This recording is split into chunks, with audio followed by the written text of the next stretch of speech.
everyone, and welcome to Tal Talks. I'm Tal. This is Fantasy February, and we have a really special guest with us who did a show earlier on in the month for us, which was really great, and I hope you got a chance to see it, and if not, you can actually find it on our YouTube. This is the Minstrel Raven. Why don't you say hello to everyone and introduce yourself? Hi, Tal. How are you? I'm good. Hi, everyone. I am the Minstrel Raven, telling songs and singing stories of pirates, taverns, and yes, elven lasses. I love it because everyone who does Ren Fairs has their own little intro, and I feel like it's so much better. Like, I'm just with this, person. and everyone's like, oh no, I have this really great introduction. But yeah, that was good. I stay up at night practicing that. I'll wake up at 2 a.m. and I can't sleep because I've got to get each word enunciated. No, I'm kidding.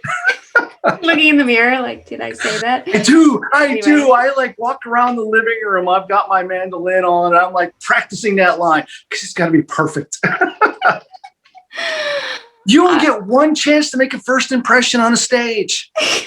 So make sure you make a bad one right off the bat. Yes.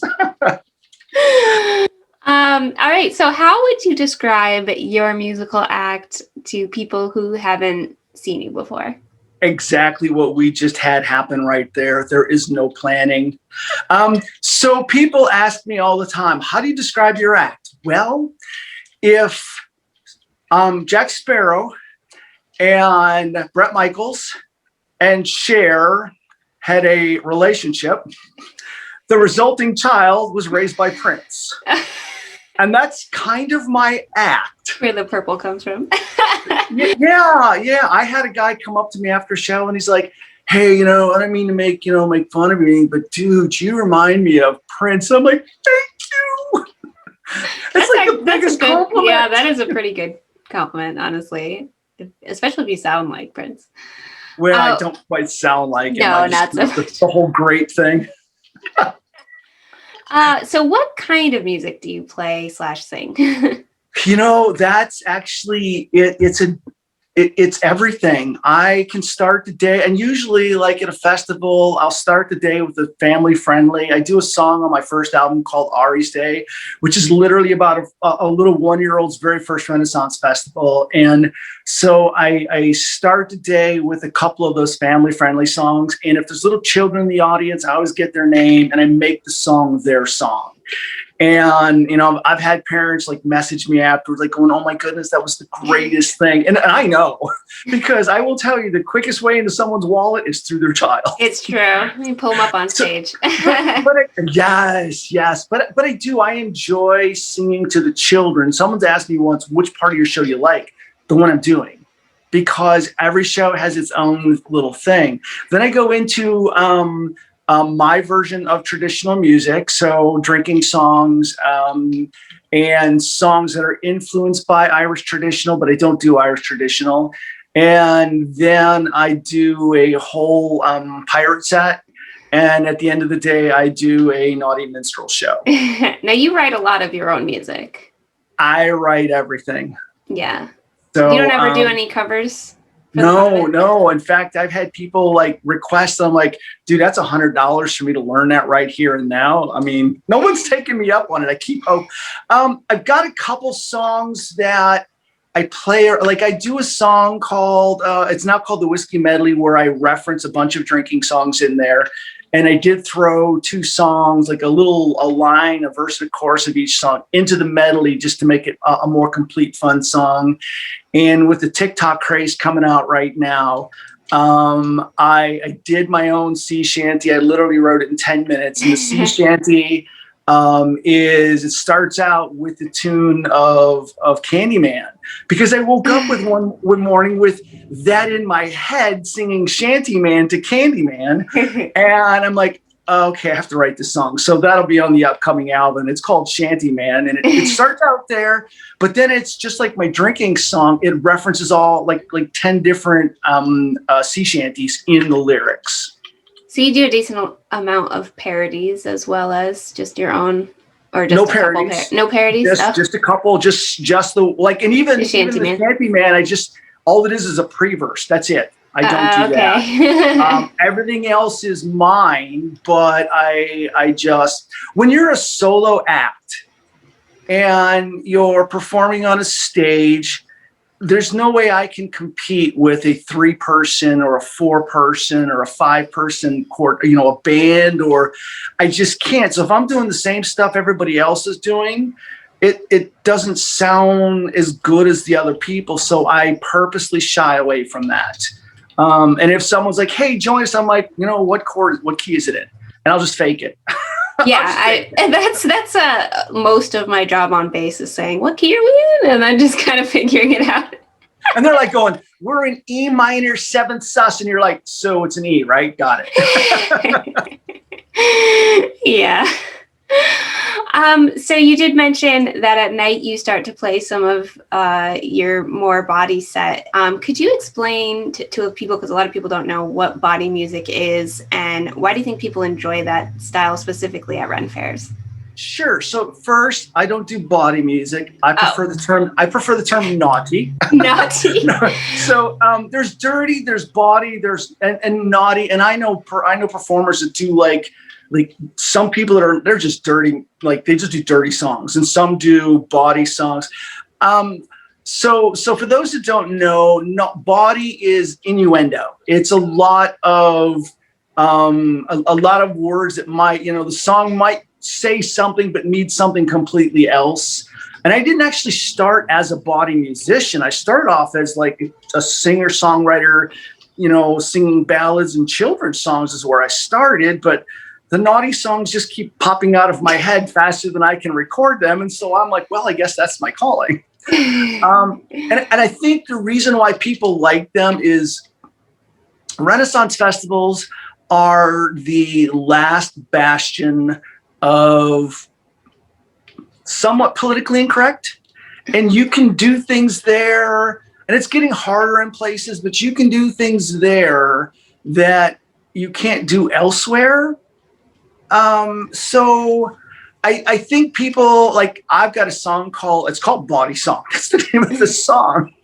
And it talks about how, I want to tell you how lovely you are. And I want to tell you how beautiful you are. And I want to play a really pretty song, but you just want to sing about boobs, because people do on both sides. I mean, that's the answer to the question is people just want to sing about boobs.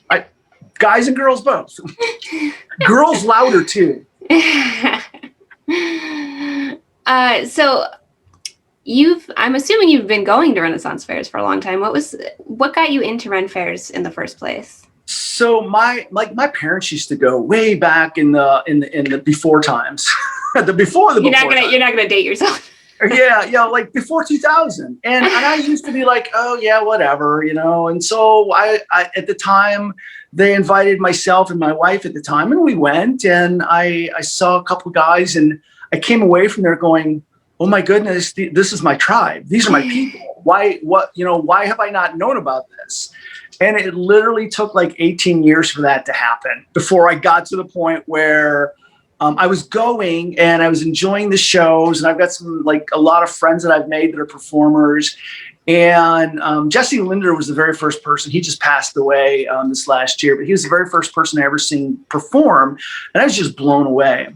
And so if he was the inspiration, there's a band, and they've actually been out to New York, the Dread Crew of Oddwood. Yep, I love them. I love them so much.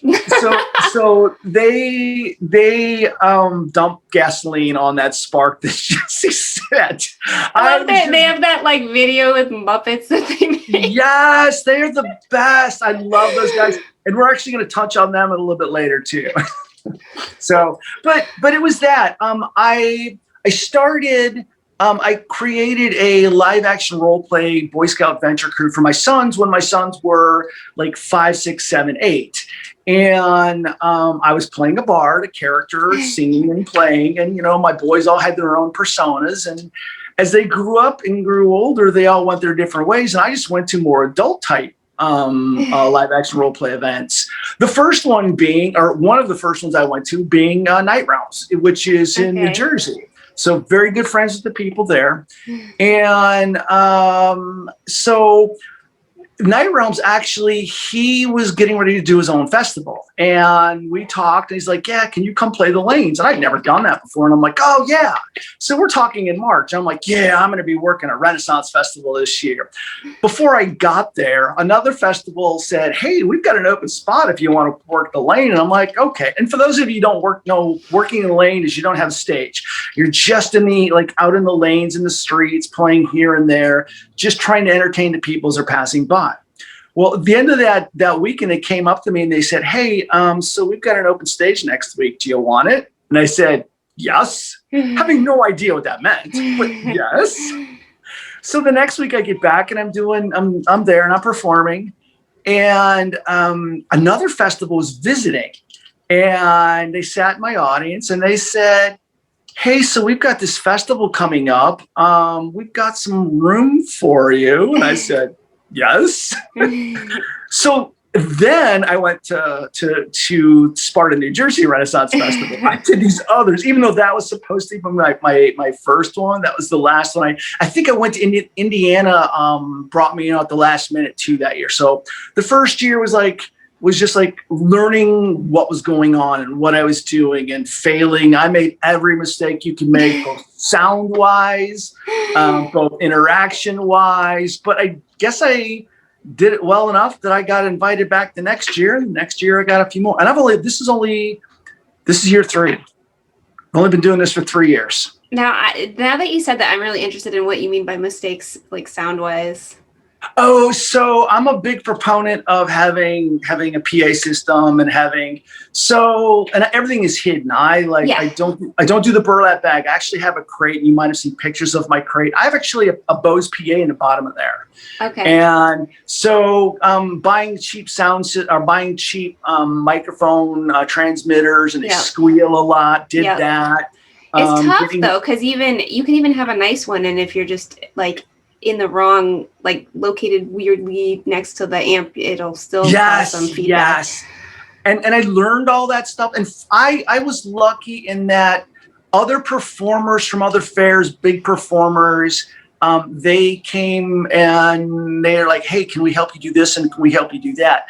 And like, there's a band out of Detroit called Wakefire. They're a huge rock band, but they do festivals as well.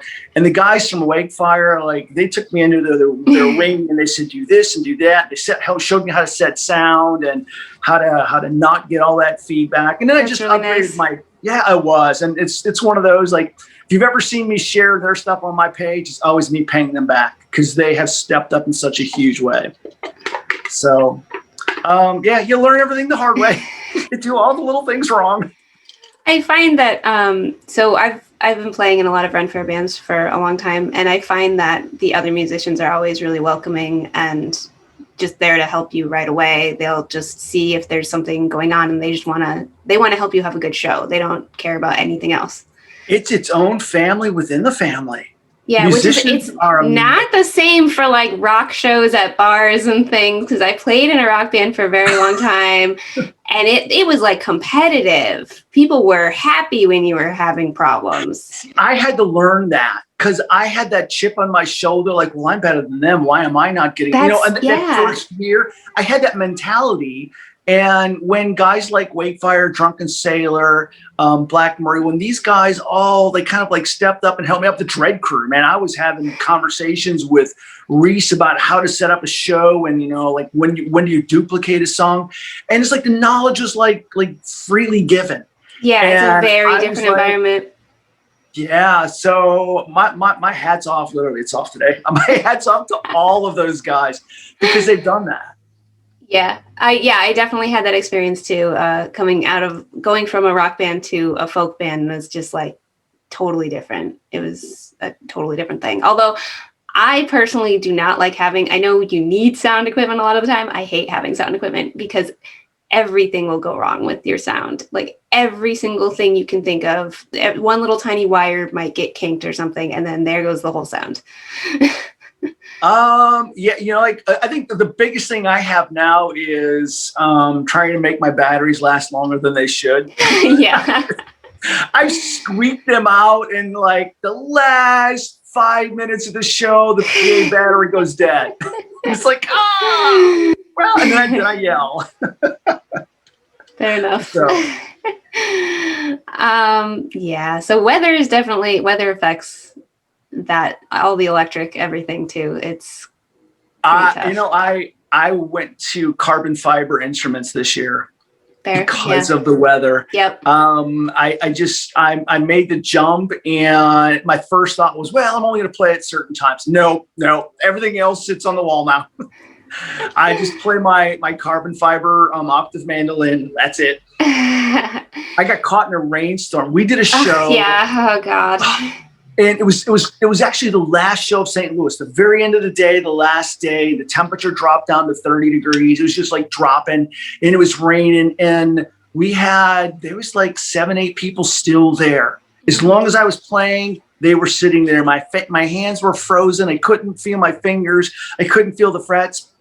But the instrument never went out of tune. What? Never went out of tune. It was a mandolin? Yeah. Mandolins start out of tune. How did it? Well, so it's an octave. I call it a mandolin. Okay. It's an octave, so it's bigger. It's guitar size. Yeah. But yeah, I mean, the strings eventually got waterlogged, and after that weekend, I had to change the strings, but that was it. I mean, it was still in tune. They were waterlogged, but in tune. They just it lost its bright sound. The strings just weren't bright anymore. Yeah, and I've seen some of the big bagpipe bands, the drummers, they think that they can play in the rain, but then it'll completely destroy some of their drum. I've seen some of their drums get wrecked. And I have a friend of mine with a low end. He travels with a hairdryer. Yeah. Just to tighten up the top again. That's hilarious. There you go, ladies. There's a pro tip for you if you're a drummer. Take a hairdryer with you. It's so funny, your basic supplies that you have when you're playing different instruments. I have Jell-O. This is really weird because the back of my bass separated from the instrument, and you can melt Jell-O, and it's like hide glue because it's animal parts. Okay, yeah, it's horse. So you can actually use it to glue your instrument back together. Really? Yeah. I learned something new today. I'm not trying to lie. It's pretty weird. Yeah, you have to melt it. And you have to boil the water, cook the Jell-O. Yeah. Now, do certain flavors work better than other flavors? You want no sugar. You want it to just be like the sugarless Jell-O. It doesn't matter on the flavor. Like yellow? Yeah, anything clear. Mine would only be grape. I would only bring grape. And then we heated it on a spoon, so we looked really crazy. And the powder's white too, right? You heat it on your. Okay, got it. I know where we're going. You did say you work clubs. You're a rock bass player in a club. Got it. Yep. And then I try to explain to people that it's Jell-O. All right. So moving on. So I know you're a solo musician, but yes. I've seen that you team up with people occasionally. Do you have any people that you've played songs with, and do you have any of them on any of your albums? I play with as many people as I can because, we've discussed that I'm a solo musician. And it is my greatest thrill to be invited on a stage with someone else or vice versa. I brought them on stage.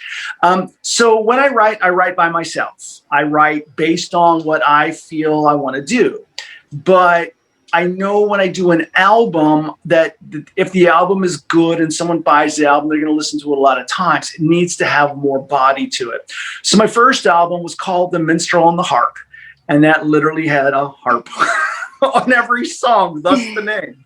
Even the drinking songs, I'll do a bit on stage, like it'll be like you'll get to the instrument, I'll go harp solo, and I'll look around, and she's not there. Well, you're gonna have to buy the album. Because there's a harp solo and drinking songs. The second album, The Purple-Headed Monster, which is the naughty album, I wanted more. And so I was chatting with the bass player from Wakefire, and he's like, oh, yeah, I'll jump in. I'm like, well, how much? He's like, dude, you're not making any money. I'm not making any money. When you become a millionaire, we'll talk. But until then. So he jumps in on the bass end. And so I was, I'm like, I need solos, and I'm not a soloist. I'm a performer. I like to tell people I'm David Lee Roth. I'm not Eddie Van Halen. Okay. I'm a dancing clown. I am a performing clown. I'm a squirrel on Red Bull. I am not a musician. All right, I'm a musician. I'm not a virtuoso. So I don't do solos. I might fake them. So Wakefire's got an amazing mandolin player. This guy's like, he's like a idiot savant musician. Guy can play anything. And I said to him, I said, Bubba, I'm like, hey, would you mind? He's like, absolutely. So he jumps in. And I had one song on that album that I wrote. It's a duet called Fugly. And I wrote it from both points of view. Yes, absolutely, Fugly. And I wrote it from his point of view and her point of view. So I messaged their female. They have two vocalists. I messaged their female vocalist. And I said, hey, Nessa, do you want to join me for a song? And I said, Russ and Bubba are coming. She's like, oh, yeah. And they told her that before she got to like, hey, yeah, we see you're going to be joining Dave. Just know that he is extremely naughty, like extremely. And yeah, she was like when she's reading the word, she's like, you could see her blushing. And there's nothing, I mean, I use innuendo, a lot of innuendo, but she was still blushing. But so she joined on that album, and then Bubba and Nessa did all the backup vocals and they made the album Wakefire, did make it sound really good.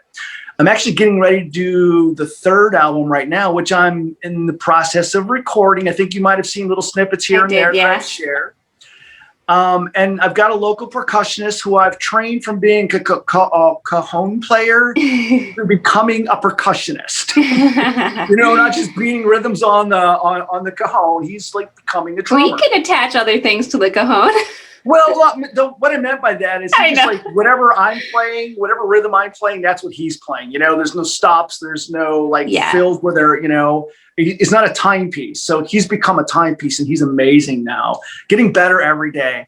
So he's doing some stuff on there. And then, Musical Blades.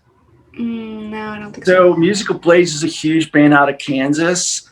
They're like 30 year musicians. One of the guys, Saucy Jack Tar, is doing all the electric guitar. I've got 3 or 4 songs that are going to be like really rockabilly. And that's so cool. He's doing that. There's a pirate out of Louisiana that's coming up, Gary, and he's coming up to lay the bass down on the songs I've not laid the bass down. And then there's a hurdy-gurdy player at Bristol called the Manicore Consort, and I've sent her a song. She's going to be adding hurdy-gurdy on one song. Very neat. And the violin player from Black Murray, she was in Wakefire, and the original harpist are jumping in on a couple songs. Wow, you're getting people from everywhere. Matt Young, the Pride of Ireland, is jumping in to do the backup vocals on my Shantyman song. Oh, cool. And the coup de grace, Reese from the Dread Crew, the accordion player. Oh, yay! and the original drummer, Drew, who was Castle, guy that played the Odd Kit, who's probably who you saw. Yeah. He's doing percussion on 2 songs, and Reese is adding accordion on a song. That's so awesome. So, and I've reached out to these guys, and I've said, like, everybody's got their stuff. It's like, I'm to that point now where everybody's got their stuff. And if I've got to chase them down to have them do it, or do it, I don't care. So I'll take all these pieces and bits and pieces, and I've been recording at home, but I'll go to the studio that I use and have him put it together right. Because it still needs to be put together. Mixing is a whole skill set. It's very difficult. I hear albums and I think, wow, you did that at home. It's beautiful, it's amazing, it's great, but you did it at home, and you can tell. Yeah. I understand there's a cost of going to a studio. It's $50 to $100 an hour to go to a studio. It can get really expensive. But I found, for me anyway, that's a price I'm willing to pay. You have the album forever. It's like, that's why you put the money in, and then you'll have it. My second album, The Purple Headed Monster, is in the CD player in my car. Yeah, my album's in my car. Boom! I rock out to my own stuff. Yeah, me too. It helps you. It helps you practice it, though. It does. You're performing it, and when you're singing along with it, then it's just you can the thing is with when you're performing music, you need to be doing so much with your body that you can't be thinking about the music the whole time. So it has to just sort of be second nature. And if you have it going in your car, then it's just in the back of your head. So you can just kind of do it with your hands and then do other stuff. So a lot of times I learn the songs on stage. Like I've got them written and I'm trying to get them memorized, but I'll go ahead and play them even though they're not ready, and I'll fake them. The problem with that is when I'm thinking like, oh, what's this lyric coming? I'll just keep playing. I'm a solo guy. I might have a percussionist here. Nothing matters. Which is great because the audience doesn't know that my brain is going 1,000 miles an hour.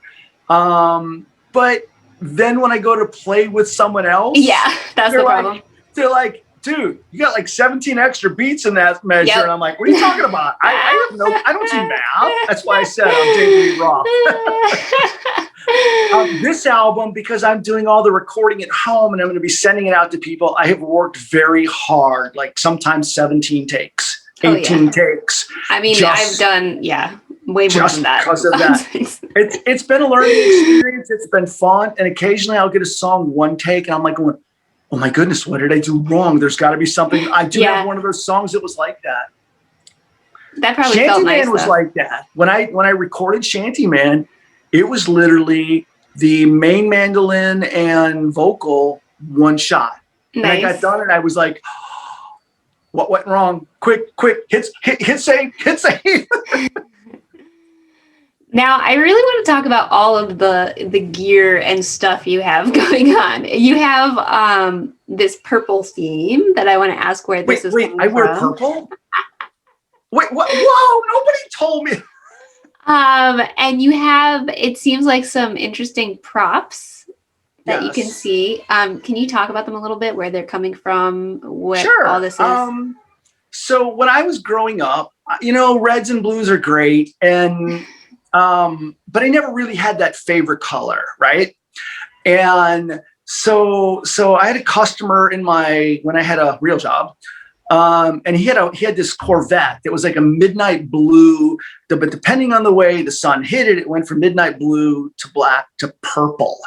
And when it went to purple in the shade, I went, oh, that's my color. Like I fell in love with the color purple. And so like playing computer games, I play D&D on the computer. Everything gets shaded purple. Everything I do gets shaded purple. I mean, people tag me in posts about purple. It's that bad. When the purple houses pop up, they send them to me on Facebook. They're like, hey, you need to live here. Well, of course I do. Who's going to pay for it?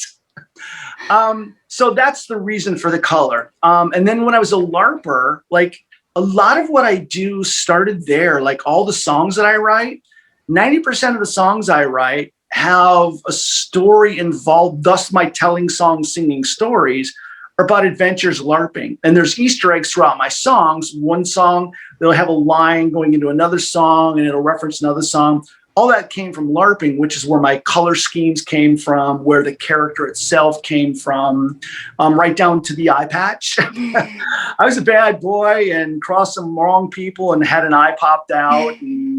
And I already had this reputation of looking like Jarlaxle. And when I got the eye like popped out and I had to get an eye patch, I went, oh crap, I am Jarlaxle. So I had to have a matched eye patch. Well, that meant having a really good eye patch made. And when I came to the Renaissance side of things, I asked the people, I'm like, so do I get rid of the eye patch? Do I keep the eye patch? And they're like, oh, no, you keep the eye patch. So the kazoo, which is a little thing that, it's actually, it's the Purple-Headed Monster song is about a kazoo. And actually I have those, like, that's part of the stuff the merch I sell is logoed kazoos. Nice. So like my buddy everyone here, needs a kazoo, honestly. Right? My buddy here, little Raveling, doesn't he look like Dark Crystal Gelfling? Oh yeah, he totally does. So I have dolls. They're called Cuddle Me Raven dolls that are little dolls, and I sell them to parents for kids. I sell them to ladies. The line. Everybody's got their $20 line, right? Like, wait for $20. Mine is, ladies, for $20 you can take me home and cuddle all night long. And I've got him sitting there on my little crate, and I lift him up, and put him right next to me. He's got his little eye patch on there. And so a couple years ago for Christmas, I wanted to do the 12 days of Minstrelness 2 years ago. And I'm like, people send me take your Cuddle Me Raven and do things with them and send me pictures. Oh, no. And the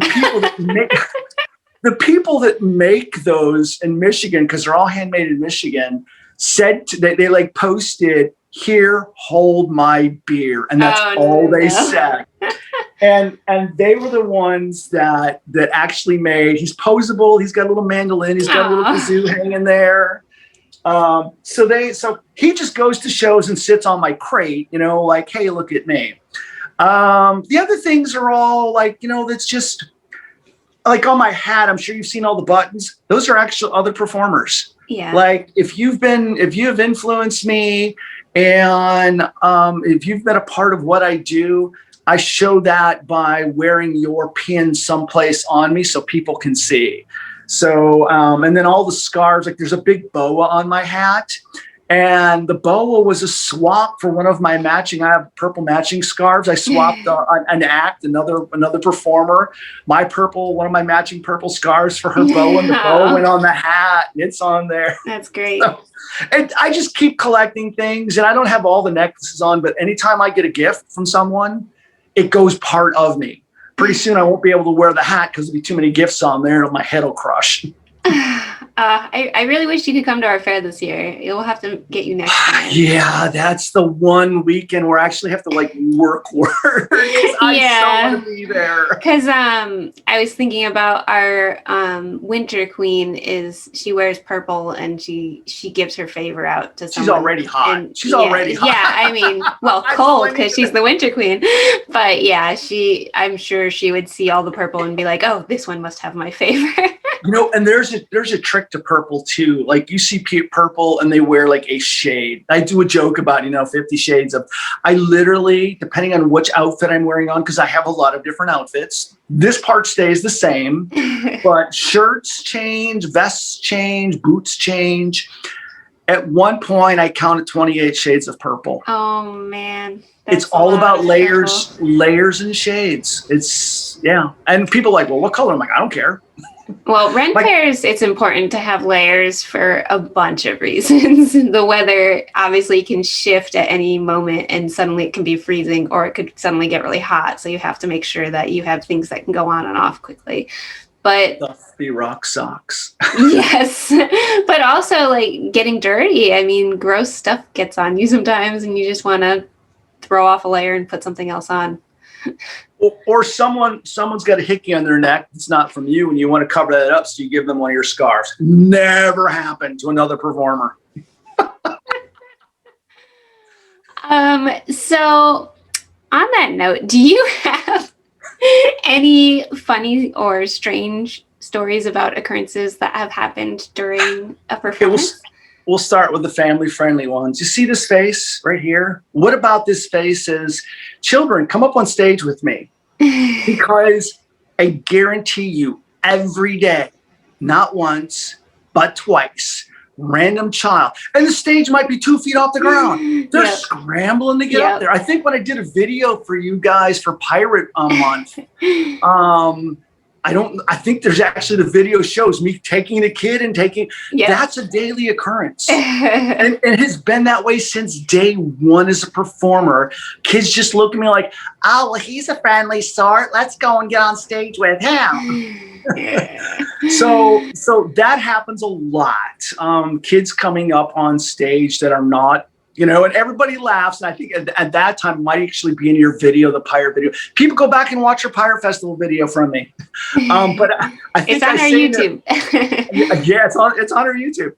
I think I even said on there, oh, you think it's all cute, right? I can get a kid up here and I can do whatever I want. And they're all laughing all the way until I give them the hat and send them around to collect all your money. goes dead. So on the child side, yes. On the other side, the funniest thing, the most shocking thing, is in fact doing one of the naughty shows at St. Louis.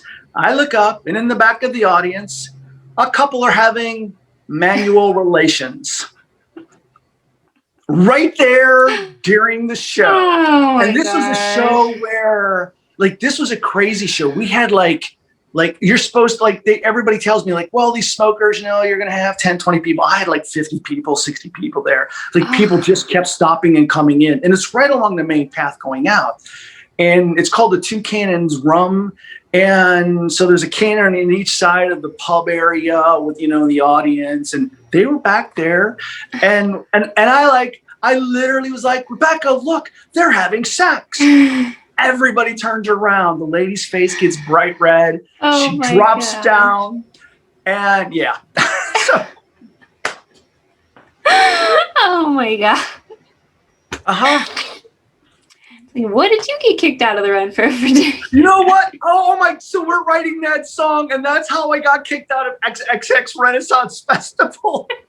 Because, like, those things happen. They're like, there's like a ball of chaos around me, and I tell people, you know, like, what do you expect from the show? Expect chaos, because I don't know what's going to happen. I literally, like, you know, people say that all the time, like, oh, every one of our shows are different. No, I don't even plan a set list anymore, because it's going to be gone in the first 5 minutes. And things just kind of go like this. The one thing that will happen that you can't expect is, if you're a drinker, you will get drunk. Because when I screw up, I embrace the screw up, and everybody drinks. Everybody drinks, to the point where when you come back to my show, I've seen people walk up, sit down, they've got a drink in both hands, sitting on their knees, and they look at me and they go, "We're ready." We embrace. I mean, I do that on my live stream shows too, you know, and you'll see people, they'll type in their drink because they know when I screw up. And even if I don't tell them, they know, you know. So it's just part of it. So you'll get drunk. You will be offended. You know, I'm like a cross-dressing Bugs Bunny. I will offend everybody. I was going to ask if there's anything people should know before seeing your show, but they should know that they have to drink. Okay, go ahead and ask. Actually, I also want to know what you think the hardest part is about performing at Renaissance fairs. I think I want to use the word challenging. Can I use challenging? Yes. The most challenging thing is always winning new audiences, because I mentioned earlier, this is year 3. And, you know, people are bringing me into new places. They still don't know who I am. And all they see is this loud, obnoxious dancing monkey up on stage. And I'm not kidding. And so I always have to win the audience. That's the hardest, the most challenging thing to do, as well as the most gratifying thing to do. To know at the end of that show, you know, I can look around and go, yeah, I won. I won them. You know, I won them. Do you think, though, at Renaissance fairs, people are maybe more open to being entertained than at other types of performances? Yes. I'm seeing more and more of the 20-second, you know, 30-second mentality, like, you know, like that. I do see some of that where you can tell if you don't hook them like this. You know, like, I have long intros into some of my songs, and I get right to the point, because you can see that some people are just like, they've got their phones on. I actually do a line if they've got their phones out, and I've seen some people taking pictures. I'm like, hey, all pictures are of me. Turn the phone around. Turn the phone around and put me in your picture. That's the culture we live in. Where, you know, everybody does live with their electronic leash, guilty of it in a lot of places. But I will agree with you that Renaissance festivals, I think everybody should go to a Renaissance festival once. You know, and I'm talking to the choir, because everybody knows that, because it's the last bastion of live entertainment. Nothing's pre-programmed. Even the people that have scripted acts, it's still not pre-programmed. They're still giving you that fresh, from them to you experience every time you see them. There's guys that I've seen their show, as a patron, which I am still a patron of festivals as well. But I still, I'll go and I might have seen their show 50 times, 100 times, and I still laugh where they want me to laugh because they are so on point, and it's not just them going through the motions. They boom, they hit that line and they punch it and you're like going, yes, and you're expecting it and you're like, no, they're not going to get me this time, and they get you. I love those guys. And when they enjoy what they're doing, you can tell, and it makes a totally different experience. Yeah, my merchant last, Rebecca, this year, we had that discussion all the time. The show that you see on stage is for us. We don't you guys just get the benefit from us having a good time. Because that's really, as long as you're having a good time, that translates to anything and everything.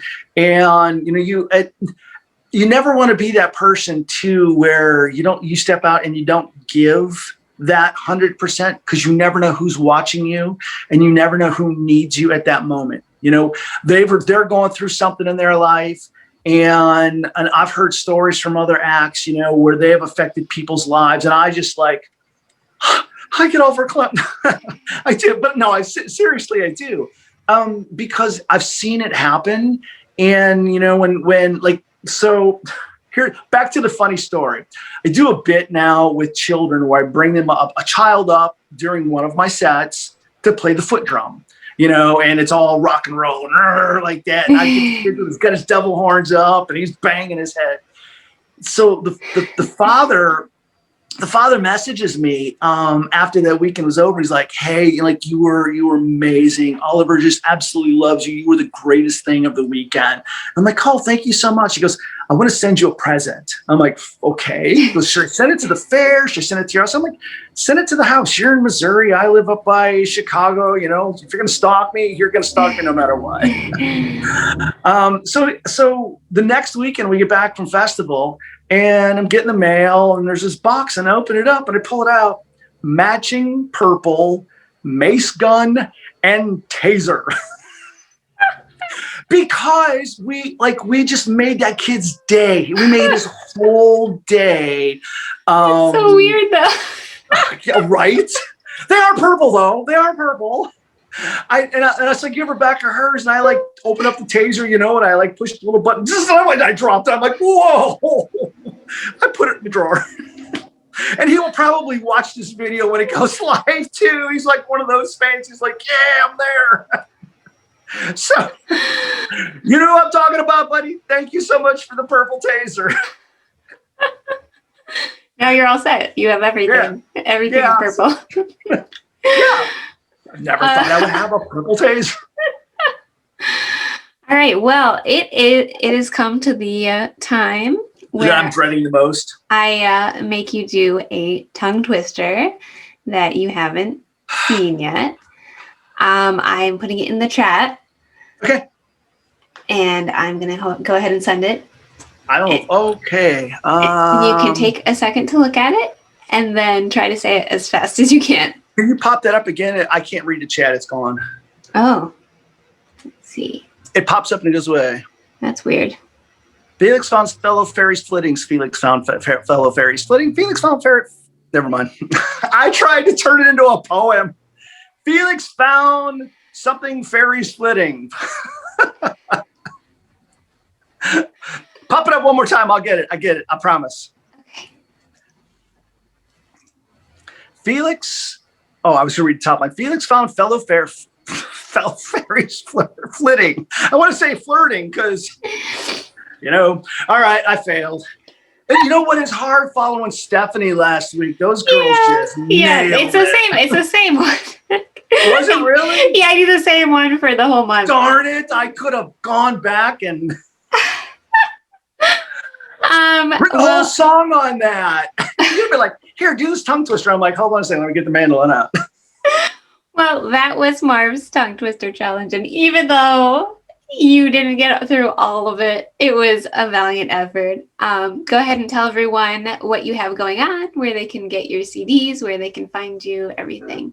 Sure. So you can find me all over social media, Instagram, and Facebook at the Minstrel Raven, RAVN.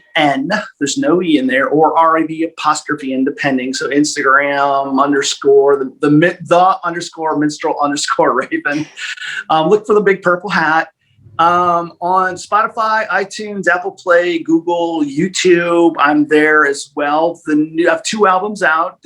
The best way is just message me, and I send the stuff out. The newest album will be out sometime before summer because there's a whole lot of stuff still going on behind the scenes. It'll be called Tales, Tails, Tales from the Sea. I've got this spelling problem. And it's based around mermaids, Sirens of the Bay is kind of the key song on that. So it's Tales from the Sea. And it's a bunch of seafaring songs and rock and roll kind of seafaring songs and pretend seafaring songs. And that'll be the next album out. And you can just find me on Facebook at the Minstrel Raven. And if you follow me there, you'll stay up to all the things. I post everything I do there. I wake up and, have coffee and I post it on Facebook. Guys, I'm having coffee. All right. Well, thank you so much for taking the time to talk to us and tell us all of your stories, even the not so family friendly ones that I will probably edit out a little bit. Maybe our patrons will get to see it on our Patreon so we've got 45 minutes of content. You guys are going to get 15 minutes. She's like, ooh, this is more dangerous than I thought. Oh my goodness. All right. Well, thank you so much. And I hope that we will get to see you at our fair someday, not just online. We will do something. And I whatever your next quarter fair is, I've done 3 so far. Got to get into the next quarter, that last quarter. We'll do that too. Find something fun. And I'll come up with a whole new show. That's awesome. Thanks, Tal. Appreciate it. Thanks Bye, so everybody. Much. Bye. Bye-bye.